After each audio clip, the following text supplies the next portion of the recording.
Welcome to Real Bass Lessons. Today I want to teach you a lesson in jazz.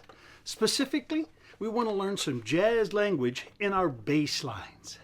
I'm going to start with a 2-beat bass line and then we're going to add some tension, some half steps, and that's ultimately going to lead to a walking bass line. Let me give you an example of the sound, okay? Here we go. The 1 chord, 6, 2, 5.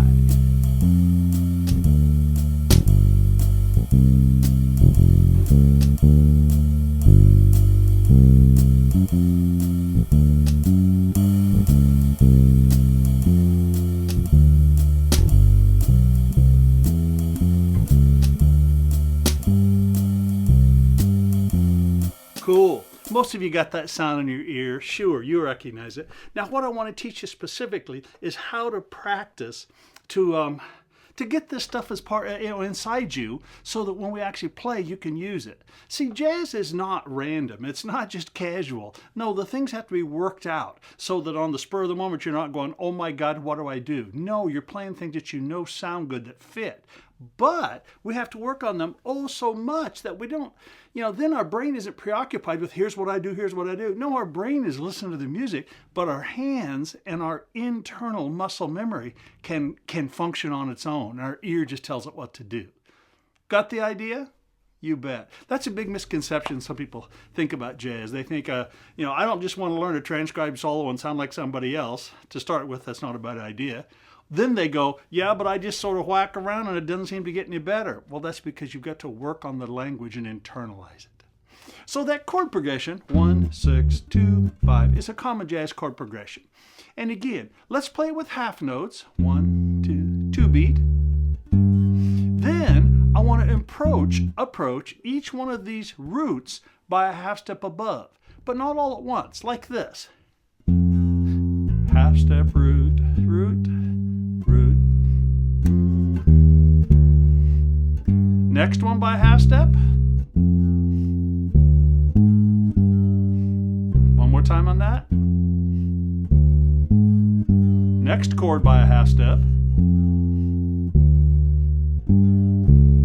Sure, again. And then finally, this last one by a half step. Sure, which is the root. Now again, these sounds are not strange and new to your ear, but we need to isolate how we work on them. Many people at this point right here will go, "Oh, I know, Jim, so you do this the whole time, right?" Well, not really. You work on these separate steps so you recognize the sound and the feel again. So in a live situation, you call on them. If you just practice all the tensions at once, it sort of takes the beauty out of it. It just all sounds tensionful. So play along with me. And again, we'll approach this one by a half step above twice, then this one by a half step above, then this one, which is actually the root, isn't it? Play your bass with me. Let's go. We'll start by doing just 2 with no half steps. 2, 1, 2, 3, 4.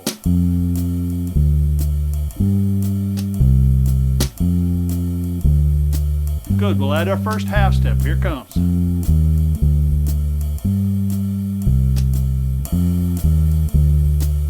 Next chord.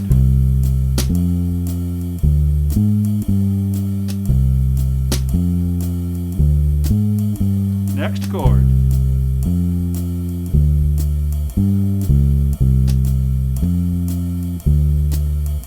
And finally the last chord by a half step.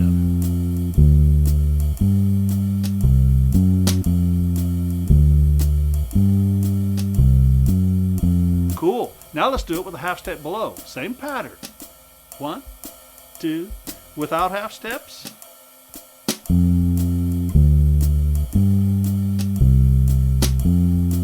Here comes our first one. Good, repeat that. Next chord.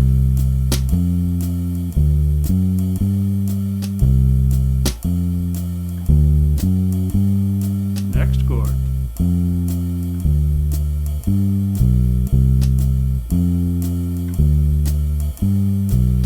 Next chord.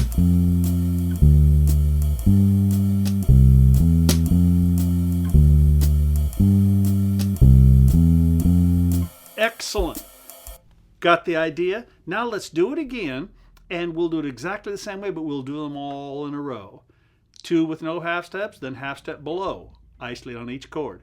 2 with no half steps, 2 with half steps below. Excuse me, the first ones are half steps above, the second one's a half step below. Let's try that. 2, 1, 2, 3, 4.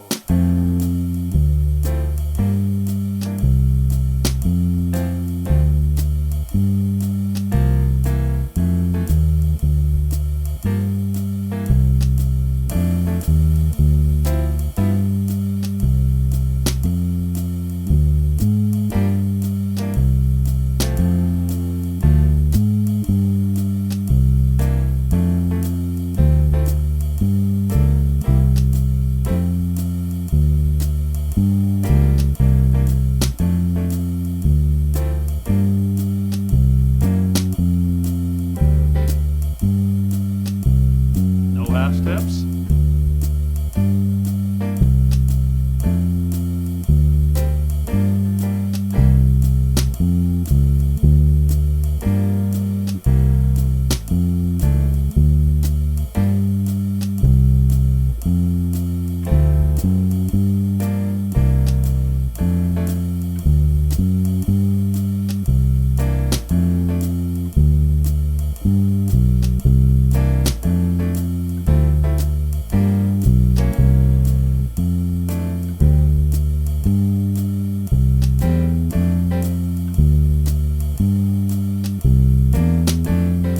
Cool. How'd you do? Did you remember all of them? Now, part of this learning, or a big part, a major part of this learning, practicing like this, is that if we isolate these things and work them enough, our ears start to tell us where to go. I didn't actually have to count and think because I've done this a lot and I've worked on it. My ear can tell me that, oh, we're going here, we're going there. And eventually you start to hear it before it happens. But ding, is it here? Beat-ump. Or is it here? Bing, bump. Beat-ump. Sure, your ear can tell you which ones to do. We had set up an artificial pattern, but that's all right. We did that so we could isolate them. Now let's do exactly the same thing again, but I'm going to play a little solo over the top of it. You won't see it, I'll just overdub it, but it changes the sound and the feel of what we do. And the solo becomes based on what I do here. Sure, believe me, that's a big part of jazz playing. If jazz were just random, it would never sound like like anybody was doing the same thing, sort of like free jazz. But jazz is not random. Good players, by listening to the language and working on it, play in a certain way that other players recognize and feel comfortable, not necessarily matching it, but they know what to play against it. Here's a little illustration. Did you know that when a new baseball team like the Red Sox gets a new catcher, how does the catcher work with the pitcher if it's the very first day? Well, they have little signs they call and they know what to do. They have a language they use. They don't just go, oh my God, I don't know where he's going to throw it. Well, it's the same with good jazz. There's a language that we need to learn to follow. So let's try our same exercise. I'm not going to repeat it. I'm hoping you know it. By the way, if you're just watching this, it's just way too simple. Get your bass and play with me. Here we go. I'm going to play that same whole set of patterns and I'll add a little solo over the top. Here we go. 2, 1, 2, 3, 4.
that was fun.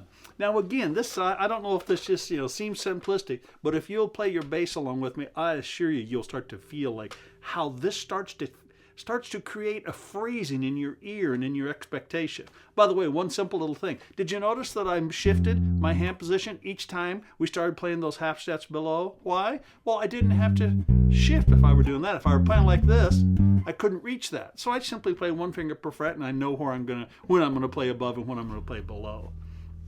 Got make sense?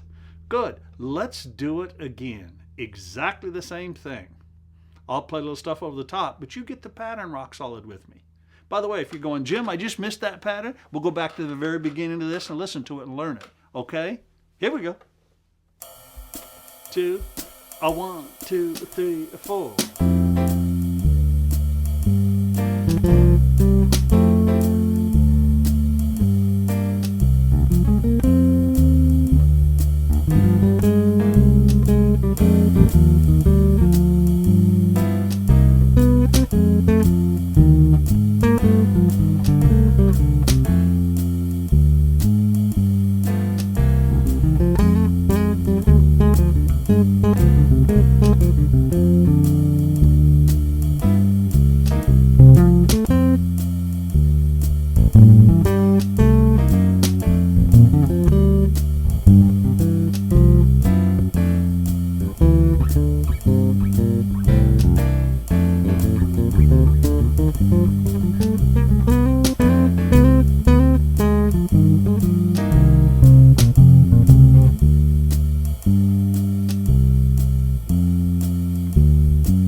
I was thinking in the middle of that. Some of you are probably wanting to go, man, I want to do them all. Well, of course you can, but that's not what we're working on here. Again, learning to play good jazz, it's structured and it's learning specific patterns or shapes of sounds, if you will, either all three of those that you work on. You isolate them so they become little parts of this language. See, you realize I'm actually improvising when I'm speaking to you right now? But how do you understand me? Well, I'm using words, syllables, phrases, sentences. I'm pausing, I'm leaving, that you've heard before. We've all used them many times. So that's a big part of learning to play jazz, is understanding that, again, it's not random. It's not just all inspiration and creation. No, it's learning this language. And here, I'm simply trying to show you a real fundamental, approach that helps you portray and learn a part of that language. You could all hear it, how cool it sounded when all of a sudden, oh, here comes that next one. Yeah, you were starting to anticipate it too. Cool, let's do it one more time here, then we'll be over. Here we go. 2, 1, 2, 3, 4.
Yeah, cool. My gosh, when you've got good shapes and good phrasing patterns going on, your ear just is like anxious to hear some of those, and it feels so good because it's like a resolution. It's like, oh, I knew it was going to go there. Well, that's how you create good phrasing and, good patterns, good playing in jazz too.